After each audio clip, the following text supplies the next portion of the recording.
অসমৰ জনপ্ৰিয় অভিনেতা যতীন বৰাদেৱে আমাৰ মৰমৰ দুবৰি দলিচা ধাৰাবাহিকখন চাই আপ্লুত হৈ সুন্দৰ মন্তব্য আগবঢ়াইছে। সঁচাকৈ ভিউৱাৰসকল, দুবৰি দলিচা ধাৰাবাহিকখনে অতি কম সময়ৰ ভিতৰতে সকলোৱে মন জয় কৰিবলৈ সক্ষম হৈছে।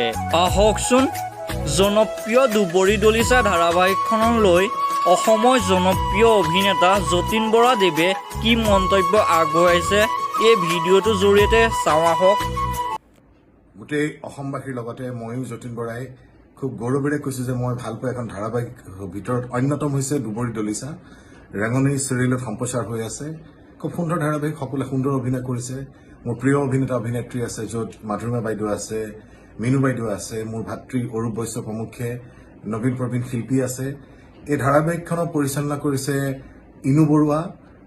সুন্দৰ প্ৰেজেণ্টেশ্যন আৰু কাহিনী সুন্দৰ আৰু সকলোকে আকৰ্ষিত কৰিব পৰা এটা কাহিনী।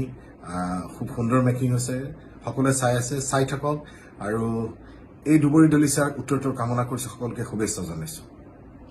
সঁচাকৈ ভিউৱাৰসকল, অসমৰ জনপ্ৰিয় যতীন বৰাদেৱে সুন্দৰ মন্তব্য আগবঢ়াইছে।